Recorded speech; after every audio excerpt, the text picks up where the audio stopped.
मेरे मन मूर्खा भाई, गुरु बिन जागा कौन सी घाटी मेरा मन। एक संत वहां उस नगर में आया और उसने कहा भाई मैंने यहां रात्रि बितानी है और मुझे कोई भक्त का घर बता दो जिससे मेरा जो है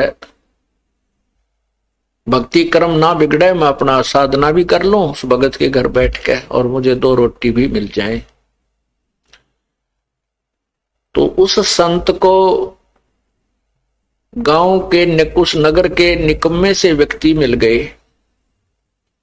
वो कहने लगे बाबा जी साधु संत तो नगर से बाहर रहा करते हैं और जिस प्रकार के आप भगत चाहते हो वो हम बताते हैं। वो सामने इधर चले जाओ, ये रास्ता जा रहा पगडंडी सी और वहां एक भक्त रहता है बाहर, सह परिवार वहां रह रहा है, आप वहां जाओ।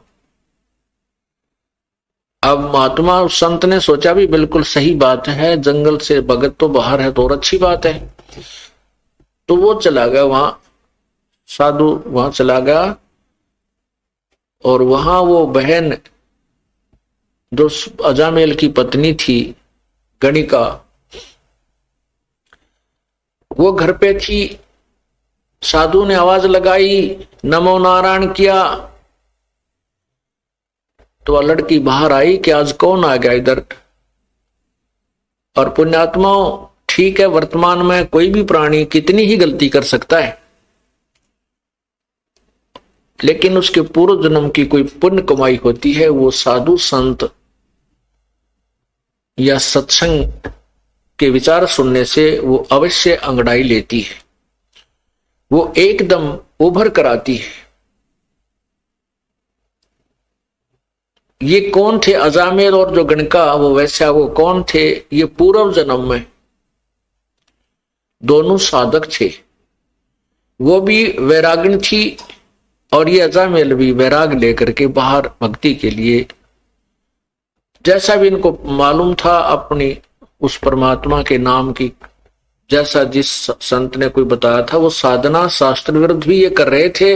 जैसे ओम नाम की साधना तो शास्त्र अनुकूल है और अन्य जो साधना ये करते थे वो शास्त्र विरुद्ध है, जैसे तप वगैरह। लेकिन दोनों की, जैसे किसी ने भांग बीज दी वो भी फल लगेगा और कणक बीज लिया उसका भी फल लगेगा। दोनों इकट्ठी डबोली तो भी भांग का पौधे के अलग बीज फल लगेंगे और कणक गेहूं के अलग लगेंगे। तो ऐसे साधना ये करते हैं, उनका दोनों का सबका फल उनको मिलता रहता है। जैसे तप करते हैं उसे राज्य भी होता है और सिद्धियां भी आ जाती है, लेकिन मोक्ष नहीं हो सकता इनसे। तो इस प्रकार वो पिछले जन्म में साधना किया करते थे, साधक थे। और जो अजामेल अब बदनाम हो रहा था, ये पूर्व जन्म में ऐसे ही एक साधक था, हठ योग करता था।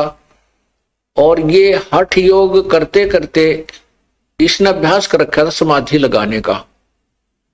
समाधि क्या होती है आपको पहले भी कई बार बताया है कि इस शरीर के अंदर, हमारा शरीर जो है एक टेलीविजन समझो, और इसमें चैनल बने हुए हैं, जैसे मूल कमल, स्वाद चक्र, नाभि कमल, हृदय कमल, कंठ कमल, त्रिकुटी कमल, सहस्रार कमल।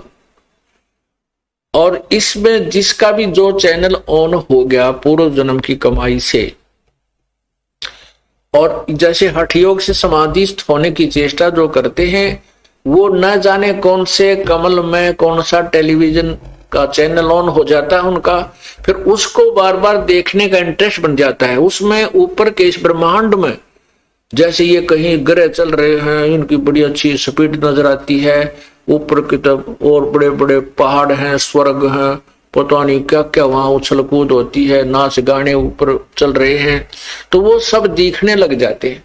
तो ये मन वही टिकता है जहां इसको वर्तमान से अधिक कोई अट्रैक्टिव वस्तु नजर आती है, आकर्षक वस्तु नजर आती है। जैसे इस मन की वृत्ति है कि जैसे अंधेरे में 25 वाट का बल्ब जग गया तो सभी वो पतंग जीव जंतु उसके पास पहुंच जाते हैं, और 100 वाट का जग जाता है तो उसकी तरफ भाग लेते हैं, उस 25 वाले पर कोई नहीं रहता। ऐसे ही जो हम यहां देख रहे हैं इस पृथ्वी के ऊपर, जो भी हम मन की आकर्षण वस्तु देखते, इससे बहुत ज्यादा अधिक ऊपर के लोकों में है। जैसे आपने मार्कंडे ऋषि और उस इंद्र की पटरानी की वार्ता सुनी, तो यहाँ जो इंद्र लोक की सबसे खूबसूरत औरत आकर के मार्कंडे ऋषि के सामने डांस कर रही थी, लेकिन मार्कंडे ऋषि की समाधि ब्रह्मलोक के उस बड़े होटल की नाच गाने देख रहा था वहां बैठा। वो कहता है कि जहां मेरी समाधि गई हुई है वहां तेरे जैसी तो उन औरतों की, वहां ऊपर नाचने गाने वालों की दासियां हैं, तो तुझे मैं क्या चाहूं। तो ऐसे ही ये मन वही टिकता है इन समाधि लगाने वालों की, ये ऊपर के और ज्यादा अधिक बकवादें देखता है, और उधर इसका बैठे रहने से परमात्मा के आड़ में वो बैठते हैं, उससे सिद्धियां आ जाती हैं, तप